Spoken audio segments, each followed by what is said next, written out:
اعوذ باللہ من الشیطان الرجیم بسم اللہ الرحمن الرحیم ان فی خلق السماوات والارض، بے شک آسمانوں اور زمین کے پیدا کرنے میں، واختلاف اللیل والنہار، اور رات اور دن کا بار بار آنا، رات کے آنے کے بعد دن اور دن کے بعد رات کا آنا، یہ بدلتے رہنا، اس کے اندر لآیات لأولی الالباب، نشانیاں ہیں ان لوگوں کے لیے جن کے پاس عقل ہے۔ تو عقل تو سب کے پاس ہے۔ اس سے یہ بات بھی پتہ چلی کہ اکاؤنٹیبلٹی اسی کی ہے جس کا دماغ کام کر رہا ہو۔ جو صحیح بخاری میں سیدنا علی کا قول لے کر آئے امام بخاری تعلیقاً، اور اس کی پوری سند مرفوع حدیث بھی سنن ابن ماجہ میں موجود ہے۔ مولا علی نے نبی الاسلام کے حوالے سے بھی بیان کیا ہے کہ 3 قسم کے لوگ ہیں جن سے اللہ تعالیٰ نے اپنا قلم اٹھا لیا ہے۔ نمبر 1 مجنون، پاگل، یا ظاہر وہ اہل عقل میں نہیں آئے گا۔ نمبر 2 بچہ، جو ابھی بلوغت کی عمر کو نہیں پہنچا، چھوٹی عمر میں ہے، تو ظاہر ہے وہ بھی عقل مند نہیں ہے اس طرح۔ اور نمبر 3 سویا ہوا شخص، نیند کی حالت میں، اللہ تعالیٰ کی طرف سے کوئی گرفت نہیں۔ اگر کسی سے کوئی ایسا معاملہ ہو جاتا ہے تو نیند کی حالت میں، بعض اوقات لوگوں کو چلنے کی بھی عادت ہوتی ہے، یا اسی طریقے سے کسی کو نیند آ گئی، اس دوران اس کی نماز چھوٹ گئی، تو بخاری و مسلم دونوں میں حدیث ہے کہ جو شخص بھول جائے یا سو جائے تو جب اسے یاد آئے یا وہ سو کر اٹھے تو اس نماز کو وہ اس وقت ادا کر لے، اس کے لیے اس نماز کا ٹائم وہی ہے۔ اور پھر آپ علیہ السلام نے سورہ طٰہٰ کی آیت تلاوت کی، وَأَقِمِ الصَّلَاةَ لِلذِّكْرِ، میری یاد کے لیے نماز کو قائم رکھو۔ تو ان 3 لوگوں پہ گرفت نہیں ہے، پاگل ہو، بچہ ہو اور سویا ہوا شخص۔ اس کے علاوہ جس کو بھی عقل ہے، عقل کا یہ مطلب نہیں کہ بہت زیادہ وہ ذہین اور فطین ہوگا، عام انسان جس کا دماغ ذہنی توازن کام کرتا ہے، بگڑا ہوا نہیں ہے، اس کے لیے اس کے اندر نشانیاں ہیں، آسمانوں اور زمین کی پیدائش میں اور رات اور دن کے آنے جانے میں۔ یہ جو 2 بڑے بڑے فزیکل فینومینا آف نیچر ہیں، قدرت کے مظاہر ہیں، یہ ہر شخص آبزرو کرتا ہے، چاہے آج کا انسان ہو، آج سے 10,000 سال پہلے کا سٹون ایج کا کوئی انسان ہو، وہ ان چیزوں کو آبزرو کرتا ہے اور اس رزلٹ پہ ضرور پہنچ جاتا ہے کہ یہ کائنات کسی نے بنائی ہے، بغیر بنائے نہیں بنی ہے۔ اور آسمان اور زمین کی پیدائش میں غور کرنے کا مطلب یہ ہے کہ پھر جو کچھ آسمان اور زمین میں آپ کو نظر آ رہا ہے، اس میں ستارے بھی ہیں، سورج بھی ہے، اور زمین میں جو کچھ بھی نظر آ رہا ہے، ایک ایک چیز کے اندر اللہ کی قدرت کی نشانیاں موجود ہیں۔ اس وقت میرے بھائیوں، اس ہمارے میریکل پلانٹ زمین کے اوپر، ارتھ پہ 2 ملین سپیشیز دریافت ہو چکی ہیں، نباتات اور حیوانات کی، یعنی پودوں اور جانوروں کی ملا کر 20 لاکھ سپیشیز، یعنی 20 لاکھ ٹوٹل مخلوق کی تعداد نہیں ہے، ان سپیشیز میں سے صرف انسان ایک سپیشیز ہے، اور انسان ہی 7 ارب کے قریب تو ہیں دنیا میں۔ اس طرح گننا شروع کرتے ہیں، انسان، گھوڑا، کوا، چیل، مرغی، خچر، یوں آپ گنتے چلے جائیں، انسان کے علاوہ جتنے بھی اس روئے ارض پہ آباد ہیں چیزیں، چاہے وہ جانوروں میں سے ہوں، چاہے وہ نباتات پودوں میں سے ہوں، تو ان کی سپیشیز 20 لاکھ ہیں، اور یہ ابھی وہ ہیں جو دریافت ہوئی ہیں۔ اور سائنٹسٹ ہمیں بتاتے ہیں کہ 1 اسکوائر انچ بھی اس زمین کا ایسا نہیں جہاں پہ کوئی لیونگ تھنگ نہ ہو۔ 1 اسکوائر انچ یعنی انچ بائی انچ کا جو ڈبہ ہے نا، اتنی جگہ بھی ایسی نہیں ہے جو خالی ہو کسی زندہ مخلوق سے۔ آپ یہ کہیں گے ہمیں کچھ نہیں نظر آ رہا، جناب نہ نظر آنے والی مخلوق ہے جو خوردبین سے آپ کو نظر آ جاتی ہے۔ ایون خوردبین کے ذریعے اگر ہم اپنے جسم پہ دیکھیں نا، تو یہ بیکٹیریاز ہی بیکٹیریا نظر آئیں گے جو ہمارے جسم سے خوراک حاصل کر رہے ہیں، لیکن ابھی دیکھنے میں تو نہیں نظر آتے، وہ چھوٹے ہیں۔ 1 اسکوائر انچ بھی ایسا نہیں ہے جہاں کوئی لیونگ تھنگ نہ ہو۔ تو سپیشیز کی تعداد پھر ایک ایک سپیشیز کی کس لیول تک ہوگی؟ صرف انسیکٹس، کیڑے مکوڑے زمین پہ اتنے ہیں کہ زمین پہ بسنے والے ہر انسان کو اگر 20 کروڑ کیڑے دے دیے جائیں، یہاں 100+ لوگ بیٹھے ہوئے ہیں، آپ میں سے ہر ایک کو میں کہوں کہ 20 کروڑ آپ کے 20 یعنی 200 ملین ہر بندے کو میں کیڑے الاٹ کرنا شروع کروں اور 7 ارب انسانوں کو الاٹ کر دوں تو اس سے زیادہ انسیکٹس ہیں صرف بلو ارتھ کے اوپر. یہ کیلکولیٹر فیل ہو جائے گا. آپ ذرا 200 ملین کو ملٹیپلائی کریں 7 بلین کے ساتھ. 1 بلین جو ہے نا وہ اتنا بڑا فگر ہے کہ اگر کوئی شخص 24 گھنٹے گنتی گنتا رہے 25 سے 30 سال چاہیے 1 ارب گنتی گننے کے لیے. ظاہر ہے دن رات میں 86,400 سیکنڈ ہے. ہر سیکنڈ میں بھی 1 دفعہ گنے تب بھی آپ 1 لاکھ تو پورا نہیں کریں گے اور باقی کام بھی بیچ میں کرنے ہیں. وہ سب کچھ بھی چھوڑ دیں تب بھی آپ کو اتنا ٹائم چاہیے. روزانہ 1 لاکھ دفعہ بھی گنتی آپ گن لیں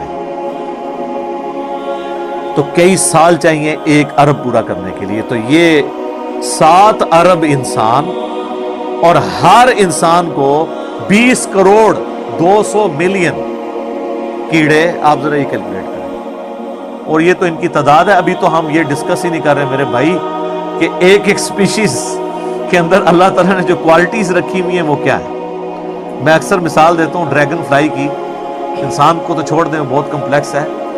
یہ جو ہیلی کاپٹر ہم جسے کہتے ہیں ایک چھوٹا سا آپ سمجھ لیں کیڑا ہے ہوا میں اڑنے والا. اس کے ایک ڈھیلے کے اندر 25,000 آنکھیں ہیں اور آپ دیکھ لیں وہ جس انڈے سے نکلتا ہے نا وہ بال پوائنٹ کے نقطے جتنا انڈا ہے. زمین و آسمان کی مخلوقات مل کے کوئی انڈا ایسا نہیں بنا سکتی جس میں سے ڈریگن فلائی نکل آئے. مرغیاں جو انڈے دیتی ہیں کبوتر جو انڈے دیتے ہیں ان میں سے ان کے چوزے نکلنا وہ تو انِمیجنیبل ہے. وہ تو کچھ سوچ نہیں سکتا. زمین و آسمان کی ساری مخلوقات مل کے ایک بیج ایسا نہیں بنا سکتی جس کو زمین میں بویا جائے اور وہ 6 ارب گنا بڑا درخت بن جائے. تو جو کام کرنے سے نہیں ہو سکتا وہ خود بخود کیسے ہو سکتا ہے. اور اس کریشن کا کلائمیکس انسان ہے. انسان پہ ہی بات کی جائے نا تو 1 گھنٹہ چاہیے. انسان کو جو اللہ نے کوالٹیز دی ہیں جس کا اسے خود بھی نہیں پتا. اچھا مجھے بتائیں جن کوالٹیز کا ہمیں خود ہی نہیں پتا کہ ہیں ہمارے اندر تو کتنا کوئی بیوقوف ہوگا کہ وہ کہے کہ یہ کوالٹیز میں نے خود اپنے اندر رکھ لی ہیں یا میرے ماں باپ نے رکھی ہیں. ہمارے تو ماں باپ کو بھی نہیں پتا ان چیزوں کا. آج جو ہمیں سائنس بتا رہی ہے 1 لاکھ دفعہ روزانہ ہمارا دل دھڑکتا ہے. 1 لاکھ دفعہ بغیر کسی پمپ کے بغیر کسی ایکسٹرنل فیول کے. 1 لاکھ دفعہ 1 لاکھ دفعہ. اچھا اور 1 لاکھ دفعہ دھڑکنے کے بعد وہ 10,000 لیٹر خون پمپ کرتا ہے ہماری نسوں میں ہر بندے کی. ایک انسان کے جسم میں جو نسوں کی لینتھ ہے نا یہ آپ کی جو نروز ہیں خون کی نالیاں اس کی لینتھ اتنی زیادہ ہے کہ ایک بندے کی اگر صرف نسیں جوڑی جائیں تو زمین کے 2.5 چکر لگ سکتے ہیں. 40,000 کلومیٹر زمین کا سرکمفرنس ہے. 1 لاکھ کلومیٹر 2.5 چکر زمین کے لگ سکتے ہیں. ان ساری نسوں میں خون کا پہنچنا اور وہ خون اپنے اندر آکسیجن لے کر جائے ایک خلیے تک پہنچنا اور خلیے کی تعداد سینکڑوں میں ہزاروں میں لاکھوں میں کروڑوں میں اربوں میں نہیں ہے. 100 ٹریلین سیلز ہر انسان کے اندر موجود ہے. 1 ٹریلین 1000 ارب کے برابر ہے 1000 بلین کے برابر. اور 1 ارب میں نے آپ کو بتا دیا کتنا بڑا ہے. تو 100,000 ارب ہر بندے کے جسم میں خلی ہیں. تو سائنٹسٹ کہتے ہیں یہ تو آپ حساب کر ہی نہیں سکتے. آپ کو بس مختصر بتا دیتے ہیں کہ انگلینڈ جیسے 30 ملک ہوں اور ان 30 ملکوں میں صرف درخت ہی اگے ہوئے ہوں اور ان درختوں کے جتنے پتے ہوں گے نا اتنے ایک جسم میں خلیے. اور خلیے یہ نہ سمجھے کہ وہ ایسی کوئی چیز ہے. ایک خلیے کے اندر اتنے سسٹم ہے کہ نیو یارک سٹی جتنی جگہ چاہیے اگر ہم ایک خلیہ ہمیں بنانا پڑ جائے جو کچھ اس کے اندر سسٹم موجود ہے سوچ نہیں سکتا. بس انسان پھر یہی کہہ سکتا ہے اللہ اکبر کبیرا والحمدللہ کثیرا وسبحان اللہ بکرۃ واصیلا. ابھی اسٹرونومی کی فیلڈ میں جائیں تو بندہ پاگل ہو جاتا ہے. آج تو ہمیں ٹیلیسکوپ کے ذریعے کیا کچھ پتا چل چکا ہے.